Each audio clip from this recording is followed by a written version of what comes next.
के इस प्रांगण में आज शुक्रवार की संध्या को बहुत बहुत स्वागत है। आज की कथा या जो शीर्षक है जो हम श्लोक पढ़ रहे हैं उससे प्रारंभ करने से पूर्व अगर आपसे बताया जाए कि एक व्यक्ति है जो बहुत बीमार है और जब वो अस्पताल में जाता है आईसीयू में इमरजेंसी के अंदर उसके पैर में एक कील चुभी हुई है, बहुत ज़्यादा उसके पैर में घुस गई है कील, और जब वो डॉक्टर के पास जाता है तो वहाँ पे नर्स आती है और नर्स आके उसे क्या कहती है कि सर आपको छोले भटूरे चाहिए कि रसगुल्ला चाहिए? तो व्यक्ति क्या कहेगा? चटनी दे दो। ये बोलेगा? ये कहेगा भैया पहले जो कील निकली है इसको निकालो, मेरे को इतनी दिक्कत हो रही है, कुछ खाना नहीं है मुझे, पहले दिक्कत को ठीक करो। राइट? ऐसे ही हम सब जब मंदिर में आते हैं तो यहाँ पर हम सब लोग ऑलरेडी काम, क्रोध, लोभ इन सब से ग्रसित है। और ये सब क्यों है? क्योंकि हमारे ऊपर रजोगुण का प्रभाव है, और जब रजोगुण का प्रभाव है तो बाकी चीजें हमारे ऊपर असर नहीं करती। तो हमें उनको ठीक करना है। यहाँ आने के बाद जो हमें बाकी सब चाहिए वो तो मिल ही जाएगा, लेकिन पहले इन सब चीजों को ठीक करना है। और आज के श्लोक में भगवान भगवत गीता में हमें यही बता रहे हैं कि ये सब कैसे ठीक करना है। तो अगर हम इसको देखें, भगवान ने श्लोक में बताया कि ऐसा इमेजिन करें आप सब कि एक समुद्र के अंदर एक नाव है और नाव ऐसी नाव नहीं जो मोटर से चलती है, वो नाव है जिसमें एक डंडा है और डंडे पे कपड़ा लगा हुआ है, कपड़े से जो हवा से चलती है ना, कपड़े के साथ बहती है, वैसी नाव है। वो नाव है और वो बह रही है। अब जैसे ही हवा तेज चलेगी, वो जाना तो उसको इधर है, लेकिन अगर हवा इधर की चलेगी तो नौका उल्टी होकर इधर चलने लगेगी। राइट? तो भगवान इस श्लोक में बता रहे हैं कि हमारा जो शरीर है, हम जो स्वयं हैं, ये इस नौका की तरह है, और जो ये भव सागर है, दुनिया है, ये वो समुद्र की तरह है। तो हमारा शरीर इस समुद्र में तैर रहा है, लेकिन तैरने के लिए जो वो कपड़ा लगा हुआ है ना, वो क्या है? वो हमारी इंद्रियां हैं। और इंद्रियां और जो हवा है ये हमारे मन की तरह है, ये बहा के ले जाती है उसको कहीं भी। तो भगवान ये बता रहे हैं कि अगर आपको, अब प्रश्न आता है इंद्रिय क्या है, किसे इंद्रिय कहते हैं? किसे पता है इंद्रिय किसे कहते हैं? बचपन में हम सबने पढ़ा है सेंसेस के बारे में। सेंस पढ़े ना? कितने सेंसेस होते हैं हमारे? सेंस कितने हैं? 5। क्या क्या है? नोज, आईज, ईयर्स, टंग, टच, ये सब सबने पढ़ा है। स्किन। तो ये 5 इंद्रियां हैं। इन 5 इंद्रियों का स्वामी है मन। तो ये इनके 7 कार्य करते हैं। तो भगवान यहाँ ये बता रहे हैं कि अगर किसी भी एक विषय के ऊपर हम मन लगाएंगे, अपना इंद्रिय विषय में जाएंगे, तो हमारा मन उसके साथ बह जाएगा। कैसे? इसको कैसे समझा जाए? कि आप कोई प्रण लेते हैं कि मैं आज से, क्योंकि यहाँ पे काफ़ी मुझे यंग लोग दिख रहे हैं, और इवन मेरी इस उम्र के भी, आजकल सबसे ज़्यादा एडिक्शन हमें किस चीज़ का है? मोबाइल का, सोशल मीडिया का। तो हम कई बार ऐसा प्रण लेते हैं, अरे बहुत टाइम वेस्ट हो जाता है मोबाइल के अंदर, आज मैं इसको दिन में सिर्फ एक ही बार उठाऊंगा, ऐसा प्रण लेते हैं। लेकिन अचानक जैसे ही उसका नोटिफिकेशन बजता है, अंदर से उथल पुथल होनी शुरू हो जाती है। कहीं किसी मित्र का फोन आया है, मित्र ने मैसेज किया है, या किसी ने मेरे स्टेटस को लाइक कर दिया, कमेंट कर दिया। आप रह नहीं पाते। आपने प्रण लिया है, आपकी बुद्धि कहती है गलत है, मत कर, लेकिन जैसे ही वो नोटिफिकेशन बजता है, आपकी एक इंद्रिय विच इज आपका कान उसको सुनाई देता है, और सुनने के साथ ही वो मन को उस तरफ बहाना शुरू करता है। और जैसे ही मन बहाना शुरू करता है, वो इंटेलिजेंस जिसने कहा था रुकना है, आज नहीं करना है, वो क्या कहती है? एक बार ही तो देखना है, ठीक है, पूरा दिन बहुत लंबा है, बाद में नहीं देखूंगा या देखूंगी। तो मन जो बुद्धि है, बुद्धि का काम है सही गलत बताना और मन का मार्गदर्शन करना। लेकिन जब मन इंद्रियों के वश में होकर बहने लगता है, तो बुद्धि सही गलत छोड़ देती है, और बुद्धि भी काम वश होकर के जो गलत है उसको सही बताने लगती है अपने आप को। ये भगवान भगवत गीता के श्लोक में हमें बता रहे हैं। अगर दूसरे तरीके से देखा जाए तो मन एक पति है जिसकी 5 पत्नियां हैं, और जो 5 इंद्रियां हैं ना, ये उसकी पत्नियां हैं। मन यानी कि पति एक बारी में एक ही पत्नी के साथ रह सकता है, वो चूज कर सकता है किसके साथ रहना है, लेकिन वो जिसके साथ रहता है वो पत्नी इतनी शक्तिशाली है कि उससे जो वो करवाना चाहे वो करवा सकती है। तो मान लीजिए अगर मन ने सोचा कि मैं आज आंखों के साथ में हूं, तो आंखों ने अगर कहा कि चलो बैठ करके नेटफ्लिक्स पे एक मूवी देखते हैं, तो मन जाएगा जबरदस्ती, क्योंकि वो मन उसके अंदर आ गया है। ऐसे अगर कानों के साथ हो जाएगा तो कहेगा ये वाला म्यूजिक सुनना है, ये वाला म्यूजिक सुनना है, तो वो जाके करेगा। तो मन ऐसे गुलाम बन जाता है, जोरू का गुलाम बोलते हैं ना, ऐसे। तो मन ऐसे हो जाता है, ऐसी स्थिति में आ जाता है अपनी इंद्रियों के साथ में। हमारे शास्त्र भागवतम में एक बहुत सुंदर हमें उदाहरण दिए गए हैं इन 5 इंद्रियों के विषय में। आप सब में से सबसे शक्तिशाली जानवर जो जंगल में मिलता है, सब जानते हैं हाथी बहुत शक्तिशाली जानवर है, राइट। हाथी किसी भी पेड़ को उखाड़ के फेंक सकता है। अब अगर हाथी को पकड़ना हो किसी को, तो उसको शक्ति से नहीं पकड़ा जाता। अगर आपने कभी नेट जियो पे या कहीं उसके बारे में समझा हो कि किसी हाथी को पालतू बनाना हो, हाथी कितना शक्तिशाली है वैसे तो, लेकिन सर्कस में आपने देखा है कैसे वो साइकिल पे चलाता है, या कहीं मंदिर के बाहर खड़ा रहेगा, उसको 10 रुपए दो तो वो आपके सर पे सूंड भी रखता है। इतना शक्तिशाली जानवर ऐसे कैसे भीगी बिल्ली की तरह बन गया? क्यों? इंद्रिय वश में। कैसे बना? हाथी जो इतना शक्तिशाली है, उसको पकड़ने के लिए जो उसका शिकारी होता है, वो उसको पकड़ने के लिए एक हथिनी को इस्तेमाल करता है। क्योंकि हाथी जो है उसके अंदर जो त्वचा है ना, ये त्वचा, ये इंद्रिय बहुत स्ट्रांग है उसका। जैसे ही हथनी उसको टच करके जाती है, उसको ये लगता है बस मुझे तो इसके साथ जाना है, वो उसके पीछे पीछे हो लेता है। और हथनी जो होती है बहुत ट्रेन होती है, तो ट्रेन होने की वजह से वो उसे पता है आगे गड्ढा है, वो साइड में से निकल जाती है और हाथी जाके गड्ढे में गिर जाता है और ऐसे उसको पकड़ लिया जाता है, फिर उसको जंजीर से बांध करके लिया जाता है। अन्यथा हाथी कमजोर में आने वाला नहीं है। तो अपने टच की वजह से वो उस इंद्रिय के साथ बहा और जाकर के फंस गया, और फिर जिंदगी भर सर्कस में या कहीं और गुलाम की तरह रहता है। तो हाथी ऐसे फंस जाता है। तो हमारी त्वचा हो गई। अब हम कान की अगर बात करें, कान के रूप में आप देखिए हिरन। हिरन बहुत ही तेज दौड़ने वाला जानवर है, मतलब शेर भी नहीं पकड़ पाता उसको कई बार, इतना तेज दौड़ता है हिरन। अब जब शिकारी को हिरन को पकड़ना होता है तो वो उसके पीछे पीछे तेज भागता नहीं है। वो क्या करता है, उसके पास एक पीपणी होती है जिसको बजाता है, और बजाने से उसकी ध्वनि इतनी अच्छी निकलती है कि हिरन उस ध्वनि के पीछे मुग्ध हो जाता है और उसको ध्वनि को सुनते सुनते रुक जाता है। दौड़ना जो तेज भाग रहा होता है, दौड़ना बंद कर देता है, और जैसे ही बंद करता है शिकारी उसको तीर मार के घायल कर देता है। तो हिरन अपने कर्णेंद्रियों के वश में बंधा हुआ है। श्री राधा गिरधारी की, श्री जगन्नाथ बलदेव सुभद्रा माई की, श्री गौर निताई की। तो कर्णेंद्रियों में कौन फंसा? हिरन। और त्वचा से कौन फंसा? हाथी। ऐसे आप देखेंगे दिवाली के दिनों में एक छोटा सा कीड़ा होता है जिसको हिंदी में बोला जाता है पतंगा। तो उसको पतंगा बोला जाता है। पतंगा का क्या स्वभाव है, वो रात्रि में ही प्रकट होता है, उसका जन्म रात में ही होता है वो, और रात में प्रकट होता है। और वो जैसे ही देखता है दीपक, मोमबत्ती, लाइट कहीं भी देखता है, इवन ट्यूबलाइट भी आपने देखा होगा, ट्यूबलाइट नहीं बल्ब, वो उसकी रोशनी से आकर्षित हो जाता है, और आकर्षित होकर के इतना मंत्रमुग्ध हो जाता है कि उसको समझ में नहीं आता क्या सही है क्या गलत है, उसके पास भागा जाता है, उसको लगता है बस यही जीवन है, और इतना तेज उसकी तरफ जाता है कि वो अग्नि में जिसके पंख जल जाते हैं और वहीं मर जाता है। इसलिए आपने देखा होगा दिवाली में बहुत कीड़े मरे रहते हैं। क्यों? क्योंकि वो पतंगा कीड़ा है जिसकी दृष्टि क्या, उसको बहुत कमजोर है, उसकी दृष्टि कमजोर इन द सेंस कि वो जो इंद्रिय दृष्टि है वो उसमें फंस जाता है और जाकर के अपने प्राण गंवा देता है। तो हमने देखा हाथी त्वचा की वजह से, हिरन कानों की वजह से, और ये पतंगा दृष्टि की वजह से फंस जाता है और उसे मृत्यु प्राप्त होती है। तीसरा हम देखते हैं भंवरा। भंवरा अलग अलग फूलों पे जाकर के मकरंद इकट्ठा करता है वहां से, और उसी से शहद बनाता है वो। तो भंवरा अपनी नासिका से खुशबू ढूंढता ढूंढता कमल के पास पहुंच जाता है, और कमल में जाके बैठ के सूंघता रहता है, उसको सक करता रहता है। तो जब वहां पहुंच जाता है तो उसको इतना ज्यादा उससे इंटॉक्सिकेशन हो जाता है, नशा हो जाता है उससे, कि वो उसको छोड़ता ही नहीं है। वो सोचता बस मैं पीता रहूं, इसको पीता रहूं, पीता रहूं, पीता रहूं। और कमल की खासियत है कि जब रात्रि होती है तो कमल का फूल बंद हो जाता है।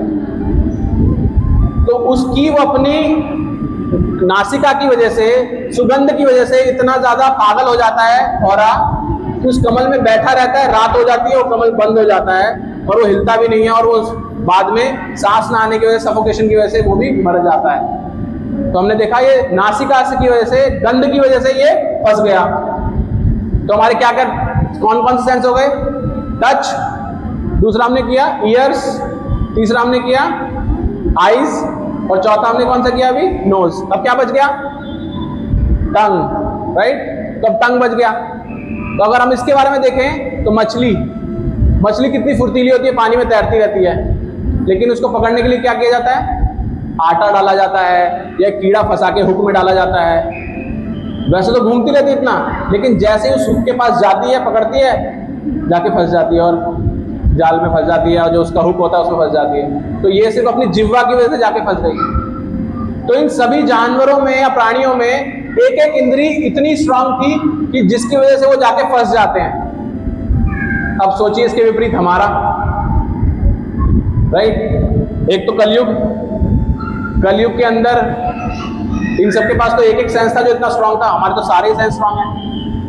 हमें नेटफ्लिक्स भी चाहिए, हमें स्विगी भी चाहिए, हमें रील्स भी चाहिए, हमें म्यूजिक भी चाहिए, हमें कंफर्ट भी चाहिए। तो हम तो पांचों की पांचों इंद्रियां हमारी फंसी हुई हैं इन्हीं चीजों के अंदर। तो हमारा तो दुर्गति होनी निश्चित है। और इसीलिए भगवत गीता का पाठ पढ़ना जरूरी है कि भगवत गीता भगवान क्या बता रहे हैं हमें। तो ये एक एग्जाम्पल के तौर पर बता रहा हूं कि जैसे मेरा बेटा है, उसका कई बार स्वास्थ्य खराब हो जाता है जंक फूड खाने से। तो उसको समझाया तो बोला कि पापा आपसे मैं कुछ नहीं खाऊंगा। गलत, ठीक है, समझ गया। अब उसके बाद घर में कहीं से तो चर्चा उठी, किसने बोला छोले भटूरे के लिए, पर नहीं, एक बार तो खाना है। मैं कह रही तबीयत खराब हो जाती है, पापा कल से पक्का नहीं खाऊंगा, आज खाने दो बस। नहीं बेटा, डॉक्टर ने बोला है नहीं खाना चाहिए तेरे को, बस एक ही बार तो कह रहा हूं, मैं कौन सा रोज खा रहा हूं। वो उसका मन उसके ऊपर इतना हावी हो गया, वो जबरदस्ती खाना है, खाया, रात्रि में तबीयत खराब हुई और फिर सुबह परेशान। क्या है, हम सबके साथ भी होता है ऐसा कुछ।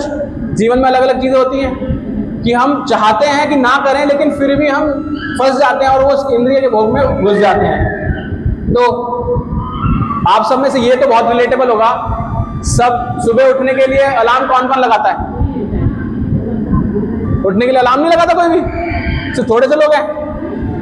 आगे का शायद आपको प्रश्न पता है इसलिए हाथ नहीं खड़ा कर रहे। और कितने लोग उसको एक बारी में बजते उठ जाते हैं? कितने लोग उठ जाते हैं एक बारी में बज के? तो एक दो लोग हैं, लेकिन बाकी लोग क्या करते हैं? वो हमारे लिए ही बनाया गया है। भगवत गीता का पढ़ करके जो मोबाइल मैन्युफैक्चरर है उसको पता है कि एक बारी में नहीं उठेगा, इसलिए स्नूज बटन दिया उसमें, क्योंकि माइंड ने तो कहा कि उठना है 4 बजे या 5 बजे, लेकिन जैसे उठने को आता मन कहता है क्या करेगा उठ के, इतना अच्छा आनंद आ रहा है, सो ले 2 मिनट और, चल 10 मिनट तो स्नूज करते, 10 मिनट बाद उठ जाएंगे दोबारा से, क्या दिक्कत है? 10 मिनट एक बार, फिर दूसरी बार, तीसरी बार, बार बार मन होना बुद्धि को स्ट्रांग चाहिए, लेकिन बार बार मन उसको स्नूज बटन दबा के कहता है कि मैं तेरे से ज्यादा स्ट्रांग हूं, मैं तेरे से ज्यादा स्ट्रांग हूं। और जब सुबह की शुरुआत ही ऐसे होती है कि मन हमारे इंटेलिजेंस से ज्यादा स्ट्रांग है, तो पूरे दिन में हम कोई चीज सही नहीं कर सकते उसके बाद, क्योंकि ऑलरेडी आपने जो गेम शुरू किया है मन और बुद्धि के बीच का, उस गेम में मन ने ऑलरेडी इतने सारे पॉइंट्स अर्न कर लिए कि बुद्धि उसको हरा ही नहीं सकती, वो अपने आप से हताश हो जाती है बुद्धि कि मैं तो कुछ कर ही नहीं सकता। इसलिए हमें ऐसा लगता है कि हम ये नहीं कर पाएंगे, या हमें लगता है कि हमारी विल पावर बहुत कम है। क्यों लगता है? ये मन की वजह से लगता है, जो इंद्रिय भोग में फंस जाता है ऐसे। अब प्रश्न ये उठता है, तो इसका इलाज क्या है, क्या किया जाए इसके लिए, जो भगवान आज के श्लोक में बता रहे हैं। उसको समझने के लिए हमें देखना होगा, तो क्या हमें इन सब चीजों को त्याग देना चाहिए, उनको छोड़ देना चाहिए? तो अगर हम आज तो हम कलयुग में हैं, 4 युग आगे चले जाएं, सतयुग के अंदर, सतयुग में एक ऋषि हुए थे विश्वामित्र। विश्वामित्र ने इतनी कठोर तपस्या की 60,000 वर्षों तक। वो जंगल में गए सबसे दूर, और बिल्कुल घोर तपस्या, आंखें बंद करके एकदम मेडिटेशन फॉर्म में बैठकर, आंखें खोली तक नहीं उन्होंने, 60,000 साल तक बिल्कुल ध्यान लगा के बैठे हुए हैं। कोई इंद्रिय वर्क नहीं कर रही, जब आप ध्यान लगा के बैठे हैं, सब आंखें बंद हैं, कहीं कुछ और ले रहे, कुछ नहीं हो रहा, ऐसे बैठे हुए हैं। लेकिन उसी समय 60,000 वर्ष के बाद में एक अप्सरा वहां आती है, और सिर्फ उसके पैरों की जो घुंघरू होते हैं उसकी झनकार से विश्वामित्र आंखें बंद करके 60,000 वर्षों से बैठे हुए हैं, सिर्फ उसकी ध्वनि से उनकी तपस्या भंग हो जाती है। देखिए, मतलब सतयुग के अंदर तपस्या करने वाला व्यक्ति जो अपनी इंद्रियों को कंट्रोल में करना चाह रहा था, वो सिर्फ एक इंद्री कर्ण की वजह से कंट्रोल नहीं कर पाया। तो इसका अर्थ क्या है, वो जो सतयुग में प्रैक्टिकल नहीं था, आज तो बिल्कुल नहीं हो सकता। यानी कि अपनी इंद्रियों का पूरा तो कंट्रोल ऐसे कभी किया नहीं, सब रोक नहीं सकते। मान लीजिए कि नदी बह रही है, गंगा जी आ रही है, नदी बह रही है, अगर उसका प्रवाह आपको सीधे आने से रोकना है और आप कुछ डैम बना दे, कुछ बना दे, तो आप उससे रोक सकते हैं उसको? थोड़े टाइम तो रोकेंगे, लेकिन जिस दिन प्रवाह तेज आएगा वो डैम टूट जाएगा। ऐसे ही हमारे साथ होता है ना, हम रोकते हैं कि हम नहीं करेंगे नहीं करेंगे, लेकिन फिर एक दिन तो तेज हवा आती है जो यहाँ श्लोक में बताया, और हमारा संकल्प टूट जाता है। राइट, तो ये बताया गया। तो अर्थ तो फिर हमें करना क्या है? तो करने के लिए हमें बताया गया है कि हमें उसको रोकना नहीं है, हमें उसे डाइवर्ट करना है। तो जब नदी को बहने से सीधा जाने से रोकना होता है कि सामने कोई गांव है, सामने ना जाके बैरिकेशन नहीं बनाते उसके लिए, हम उसका बहाव टेढ़ा कर देते हैं ताकि वो टेढ़ा होकर जाए और सामने जो गांव है वो बच जाए। ऐसे ही जो श्लोक में बताया गया कि नाव रूपी हमारा जो शरीर है, ये पानी जब बहुत तेज हवा आती है तो उसके साथ बह जाता है, तो उसको बहने से रोकने के लिए क्या तरीका है? हमें नाव के अंदर एक लंगर होता है, उस भारी लंगर को नीचे फेंकना पड़ता है पानी के अंदर, ताकि वो नदी के तले पे जाकर के वो जुड़ जाए उससे, और वो जितनी तेज हवा आएगी तो नाव वहीं रहेगी, हिलेगी नहीं वहां से। तो हमारे जीवन में वो लंगर क्या है? हमारे जीवन में लंगर है भगवान के साथ जुड़ना। श्री कृष्ण पादारविंदयो, तो भगवान के चरणों से जुड़ जाना। आप मंदिर आए सारे किस लिए आए हैं? कि हम भगवान के चरणों से जुड़ जाएं। और भगवान के चरणों से जुड़ने का माध्यम क्या है? जुड़ने का जो सबसे बड़ी जंजीर है ना, वो भगवान का नाम है। तो क्या नाम है? हरे कृष्णा कृष्णा कृष्णा हरे हरे, हरे राम राम राम हरे हरे। तो जब भगवान का नाम जप करते हैं तो भगवान के चरणों को हम बांध लेते हैं, वो हमारे एंकर की तरह है। तो जितना मर्जी तूफान आए, आंधी आए, आप हिलेंगे नहीं, आप वहीं रहे। आपके अंदर जो संकल्प शक्ति है वो स्ट्रांग हो जाएगी। तो जुड़ने का अर्थ क्या है? कि हमारी जो इंद्रियां हैं इनको डाइवर्ट करना है। अभी हम 67वां श्लोक पढ़ रहे हैं, इससे पहले 59 श्लोक जब आया था उसमें भगवान बोलते हैं परम दृष्टवा निवर्तते। परम दृष्टवा निवर्तते क्या क्या है? दृष्टवा ने दिखने वाला, परम मतलब जो बड़ा है, जो हायर टेस्ट होता है व्यक्ति उसकी तरफ जाता है। साधारण तौर पर आपको मान लीजिए एक चॉकलेट पसंद है, टॉफी पसंद है, छोटे बच्चे घूम रहे हैं ना यहाँ पर, उनको टॉफी पसंद है। अगर आपको उनको खाने से रोकना है तो क्या करना पड़ेगा? आप उनको जो और उससे प्रिय चीज है वो दिखाएंगे तो उससे बच जाएंगे। राइट, तो छोटे बच्चे के साथ भी वही है और बड़े इंसान के साथ भी वही है। तो अगर हमें अपने कानों को इससे रोकना है कि ये म्यूजिक ना सुने, तो आप ऐसे नहीं बोल सकते कि मत सुनो, इसकी जगह कीर्तन सुनो। राइट, अगर आपको अपनी जिह्वा को रोकना है कि ये ऊट पटांग मत खा, बाहर मिल रहा है, तो भगवान का प्रसाद खाओ। राइट, अपनी दृष्टि को कि गलत चीजों को ना देखें, मोबाइल के अंदर उटपटांग चीजें ना देखें, उसके लिए क्या करना है? मंदिर भगवान के दर्शन करो, आपके घर में दर्शन करो, मोबाइल में भगवान के दर्शन आते हैं वो पढ़ो, शास्त्र पढ़ो। तो आप अपनी दृष्टि को डाइवर्ट कर रहे हैं। राइट, तो इस तरह से आप विभिन्न तरह से बात आती है सुनने की। तो भगवान के प्रभु जी यहाँ पर आपको सबको पता है, जब इत्र देते हैं हमारे हाथ पे लगाते हैं इत्र, वो क्या है? नासिका को हम डाइवर्ट कर रहे हैं भगवान की तरफ वो इत्र से। आप सोच के देखिए कितनी स्ट्रांग है हमारी एक इंद्रिय। अगर आप पढ़ने बैठे हैं, एग्जाम की तैयारी कर रहे हैं, आप कमरे में अकेले बैठे हुए हैं और पढ़ाई कर रहे हैं, और कमरे में अगर आपकी मम्मी मैगी बनाती है, जैसी खुशबू आती है आपको पता जाता है, आप छोड़ के अगर भाग जाते हैं, जाता होता है ना, कितनी स्ट्रांग है। और इसीलिए बोल रहे हैं कि वो भगवान की ओर डाइवर्ट करना है हमें अपनी इंद्रिय को, भगवान की तरफ कैसे लगाया जाए उसको। तो भक्ति रसामृत सिंधु के अंदर एक श्लोक आता है, सर्वोपाधि विनिर्मुक्तो तत्परत्वेन निर्मलम ऋषिकेन ऋषिकेश सेवनम भक्ति उच्यते। भक्ति का अर्थ क्या है? ऋषिकेन यानी कि हमारी इंद्रियों को ऋषिकेश, भगवान का नाम है ऋषिकेश। ऋषिकेश का अर्थ क्या होता है? इंद्रियों का स्वामी। वैसे मन को भी इंद्रिय का स्वामी बोला जाता है, लेकिन जो परम स्वामी है, सभी की इंद्रियों का स्वामी है, वो है भगवान कृष्ण, इसलिए उनका नाम है ऋषिकेश। तो ऋषिकेन ऋषिकेश सेवनम उच्यते। तो मगर हमारी इंद्रियों को हम भगवान की सेवा में लगा देंगे तो वो भक्ति है। तो भक्ति कुछ अलग नहीं है, सिर्फ आपको यही करना है और उससे आपको प्रॉब्लम का सोल्यूशन भी मिल जाएगा आपकी। और दूसरा ये बताया गया, सेवन मुखे ही जिह्वादौ, यानी कि जो सबसे बड़ी हमारी इंद्रियों में सबसे खतरनाक जो इंद्रिय है वो है जिह्वा। अगर आपने जिह्वा को नियंत्रण कर लिया तो बाकी चार इंद्रियां धीरे धीरे अपने आप नियंत्रण में आ जाएंगी। इसलिए आपको कुछ छोड़ना नहीं है, आपको सबसे पहले इस जिह्वा को कंट्रोल करना है। अब जिह्वा कैसे कंट्रोल होगी? दो माध्यम है इसको कंट्रोल करने के। एक है इससे भगवान का नाम उच्चारण करें, जैसे हमने भी बताया, हरे कृष्णा कृष्ण कृष्ण हरे हरे, हरे राम राम राम हरे हरे। प्रतिदिन कम से कम मैंने बताया 2 माला आप रोजाना करें सुबह, तो आप अपनी जिह्वा को ट्रेन कर रहे हैं कैसे भगवान की ओर आकर्षित होना है। दूसरा एक और माध्यम है, वो है भगवान का प्रसाद। तो भगवान का प्रसाद जब हम इससे खाएंगे, और प्रसाद ऐसा नहीं कि आपको मिश्री दे रहा है खाने के लिए, जो आप खा रहे हैं वही खाना है, सिर्फ अपने से खाने से पूर्व भगवान को ऑफर करना है, भोग लगाना है, क्योंकि भगवान जैसे उसे भोग लगाते हैं उसका स्वभाव बदल जाता है, वो नहीं रहता जो आपको दिख रहा है। राइट? कैसे? ये तार जब ऐसे खुला पड़ा रहता है, जिसको मैं हाथ लगाऊं करंट लगेगा? खाली है, उसमें कुछ भी नहीं है, करंट नहीं है अभी, लगेगा? लेकिन जैसे जैसे सॉकेट में लगा दूंगा फिर हाथ लगाऊंगा तो करंट लगेगा। तार तो वही है, क्या बदला? उसके अंदर का स्वभाव बदला, क्योंकि उसमें करंट आ गया। ऐसे ही खाना वही है, लेकिन जब भगवान को ऑफर करते हैं तो उसका स्वभाव बदल जाता है अंदर से, वो प्रसाद बन गया और वो असर करेगा। आपको दिख नहीं रहा बाहर से, लेकिन वो असर करेगा। तो अगर हम ये 2 चीजों पे वर्क करेंगे, भगवान का नाम जप करें प्रतिदिन और भगवान को भोग लगाए हुआ प्रसाद ग्रहण करें, तो हमारे अंदर जो ऐसे हमारी इंद्रियां भटकती रहती हैं, तो कंट्रोल में नहीं आती, वो धीरे धीरे कंट्रोल में आने लगेंगी। तो 2 विषय आते हैं, एक बोलाता है बहिर्मुख, हमारी इंद्रियां बहिर्मुख हैं। बहिर्मुख का अर्थ क्या है? बाहर की और सब चीजों को देखती रहती है, इसे ढूंढती रहती है, कुछ ना कुछ मुझे मिल जाए भोग करने के लिए। एक होता है अंतर्मुख। अंतर्मुख का अर्थ क्या है? अंदर की ओर देखना। अंदर किसको देखना?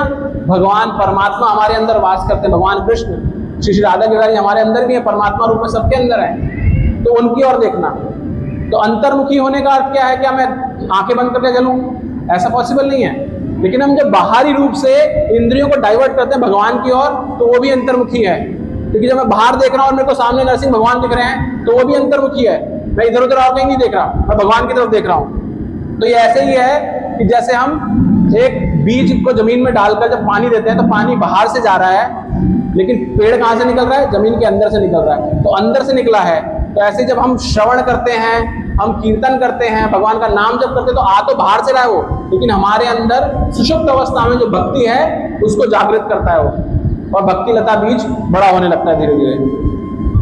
तो फाइनल मैसेज यही है हम सबके लिए कि हमें मन से झगड़ा नहीं करना, मन को हायर टेस्ट देना है, उच्च स्वाद देना है मन को। वो क्या है उच्च स्वाद? भगवान की ओर लगा करके। अन्यथा मन से हम झगड़ा करेंगे तो मन हमें बहुत आसानी से हरा सकता है, बहुत आसानी से हरा सकता है, हम कुछ नहीं कर सकते उसका।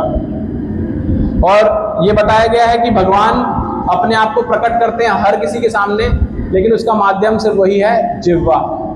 आपकी जिह्वा ही वो माध्यम जिससे आप भगवान को अपने आसपास, अपने अंदर महसूस कर सकते हैं। और वो जिह्वा का माध्यम क्या है? भगवान का नाम जप और भगवान का प्रसाद ग्रहण करना।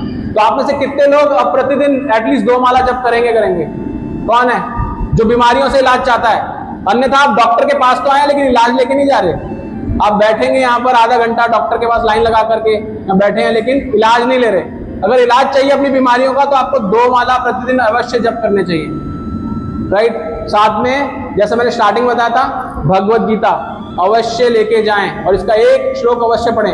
ये हम जो चर्चा कर रहे हैं ना, इसी में लिखा है। जब आप इसको पढ़ेंगे तो आपके अंदर बहुत शक्ति आएगी, मन को, आप अपनी इंटेलिजेंस को स्ट्रांग बना पाएंगे। जब 2 लोग रस्सा खींचते हैं तो कौन जीतेगा? जिसकी साइड हैवी होगी, जो स्ट्रांग होगा। तो अगर आपको बुद्धि को स्ट्रांग बनाना है तो भगवत गीता पढ़ना बहुत आवश्यक है, तभी आप उस साइड अपनी तरफ खींच पाएंगे उसको। तो इसी के साथ अपनी वाणी को विराम देता हूं। आप सबका बहुत बहुत धन्यवाद कि आपने श्रवण किया भगवत गीता के आज के श्लोक को, और भगवान श्री राधा गिरिधारी से प्रार्थना करता हूं कि आप सबकी जो संकल्प शक्ति है वो बढ़े और आप जिह्वा को भगवान के दोनों रूप में लगाएं, नाम जप के माध्यम से और भगवान का प्रसाद ग्रहण करने में। हरे कृष्णा कृष्णा कृष्णा हरे हरे, हरे राम राम राम हरे हरे। वांछा कल्पतरुभ्यश्च कृपा सिंधुभ्येव च पतितानां पावनेभ्यो वैष्णवेभ्यो नमो नमः। अनंत कोटि वैष्णव वृंद की जय, श्री राधा गिरधारी की जय, श्रील प्रभुपाद की जय।